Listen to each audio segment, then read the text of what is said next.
Here's Frank Turek to explain why he thinks he understands the Big Bang better than Stephen Hawking, or Stephen Hawkins as it says in his thumbnail. We said last night that the evidence leaves us with one of the following two options. If the universe had a beginning, it must have had a beginner. What are our two options? We said number one, either no one created something out of nothing, which is the atheistic view.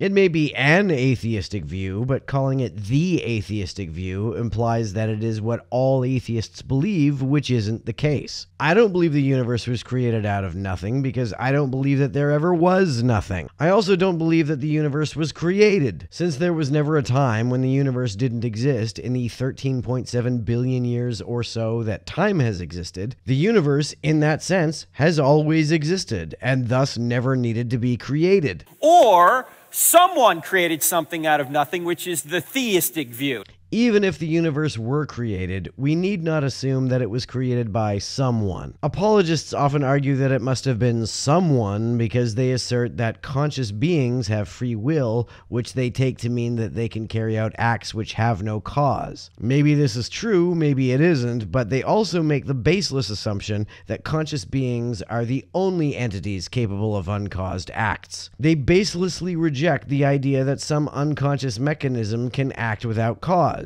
Now, my question last night was this: which view is more reasonable? That no one created something out of nothing, or that someone created something out of nothing?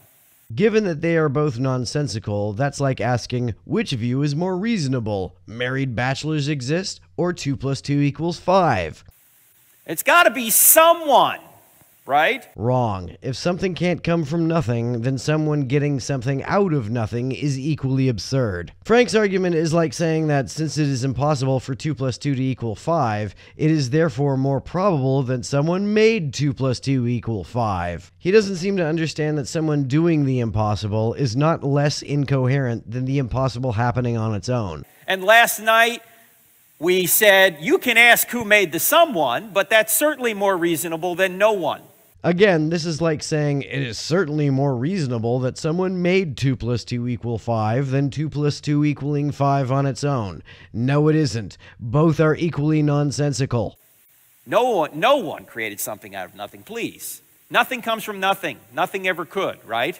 If that's the case, then it's just as absurd to insist that someone made something out of nothing. Nothing comes from nothing.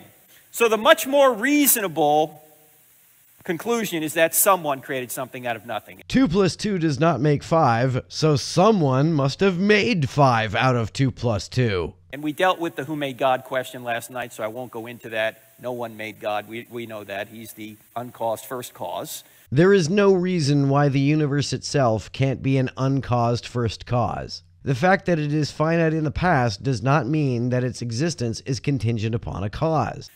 And then we asked, if you want to ask a good question of an atheist, ask, if there is no God, why is there something rather than nothing at all? This is a loaded question. It implies that nothingness is a default state of reality and that the existence of a universe therefore must have had a cause. This is a baseless assumption. We have no reason whatsoever to assume that the default state of reality is nothingness. If there is no God, why does anything exist? If the atheist says, well, the universe has always existed, therefore it doesn't need a cause, you would say what? I'd say that this is exactly correct, and I'd warn people that duplicitous apologists will try to trick them into conflating the term always existed with the idea that the universe has existed for an infinite amount of time. Search! And add column, cosmological argument. Second law, universe expanding, radiation afterglow, great galaxy seeds, Einstein. And then the column cosmological argument confirms that. Frank is conflating the fact that the universe is finite in the past, because time has only been passing for 13.7 billion years, with the idea that the universe has not always existed. The universe has always existed because there was never a time in the 13.7 billion years that time has been passing that it didn't exist. Something's existence is only contingent if its existence is preceded by a time when it didn't exist. There was never a time which preceded the existence of the universe, which means that it has always existed. Therefore, the universe does not need a cause, regardless of the fact that its existence is past finite. So, the evidence points to the fact that space, matter, and time had a beginning. If that's the case, the cause must be spaceless, timeless, and immaterial. Which is effectively to say that it could not coherently have had a cause. In order for the universe to have a cause, that cause must lack all of the necessary qualities of existence. To exist means to have spatiotemporality. To say that something is timeless and spaceless is to say that it does not exist at any time or in any place, which is equivalent to saying that it does not exist at all. All right? Now, that's what we did last night, and we ended on this slide. We said, how do atheists respond to this evidence? So now we're going to pick up from where we left off last night. Okay? You guys ready to go? Because you're going to say, well, Frank, that just seems so rational here. If your evidence is good, it makes sense that in the beginning, there must have been a beginner. When we're talking about the beginning of time, there couldn't coherently be a beginner, if by that you mean a cause. Causation is an act, and in order for acts to occur, time must already exist. An event has to occur at some time, or it doesn't occur at all. To say that the act of creation was carried out without time already existing in which to carry it out is a contradiction. But how do atheists respond to this? How many people have seen this book, The Grand Design by Stephen Hawking? Yeah, that's a good one. Hawking lays out his epistemology in that one. I enjoy it. Let's take a look at what he says in this book, because it got a lot of attention, and he is a leading atheist, all right? What does that mean? He's an atheist, but he never led other atheists. He was never involved in atheism or secularism as a movement like Dawkins was. First of all, Hawking agrees that the universe had a beginning, and he cites much of the surge evidence we've already been through. He agrees that the universe is finite in the past, but that's not the same as what apologists try to tell us. Apologists try to tell us that the universe was created, which doesn't make any sense given that in order for anything to be created, space-time must already exist in which that act of creation can occur. Nothing can happen, including acts of creation, without space-time already existing in which those acts occur. If time began at the Big Bang, then the Big Bang could not coherently have had a cause. He agrees with what we've been through so far.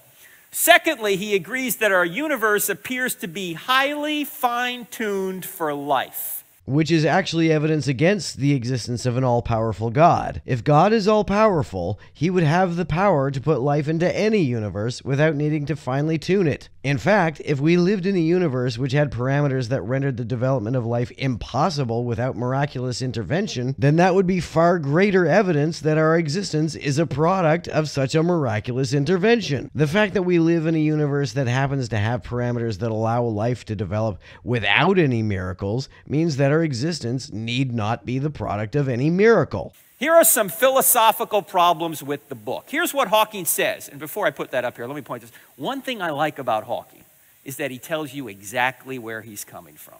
He does not beat around the bush, he just says it in plain English. Here's what he says on page 34.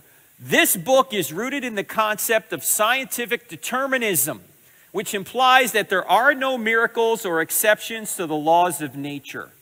In other words, he accepts assertions that are true by definition and doesn't accept assertions that are self-contradictory. A law of nature, by definition, has no exceptions. If a principle which is thought to be a law is found to have an exception, it is no longer considered a law. For example, when the law of conservation of parity was found to have an exception, it had to be redefined to exclude that exception. Now, what is scientific determinism?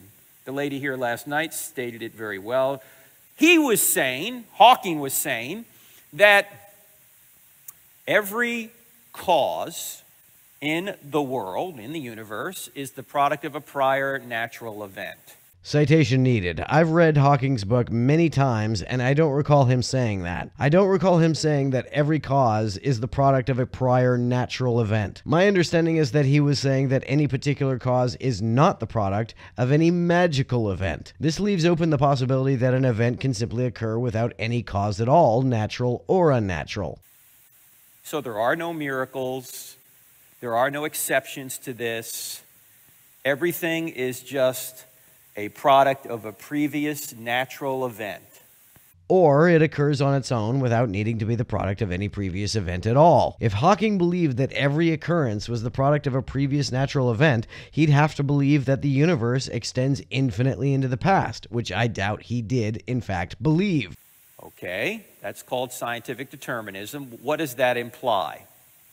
First of all, this is a philosophical assertion, not a scientific conclusion. It begs the question in favor of atheism. It would beg the question in favor of atheism if it were inferred from a presupposition of atheism rather than being true by definition. Do you see that this is a philosophical conclusion he makes here? No, because it's a tautological axiom rather than a conclusion. He can't learn this by doing some sort of experiment. This is not a scientific conclusion. This is a philosophical presupposition. No, it's a tautology. Tautologies are not presupposed because they are not supposed at all. They are logically inescapable truths. Laws of nature, by definition, have no exceptions. By definition, the moment a principle which is inferred to be a law of nature is found to have an exception, it must either be revised to exclude the exception or be discarded as a law altogether. Insofar as miracles are defined as a suspension of the laws of nature, miracles are impossible by definition. If we observed what we thought to be a law of nature being defied, the logically coherent reaction would not be to infer that a miracle occurred, but rather that we were mistaken to infer that the principle we believed to be a law really was a law in the first place.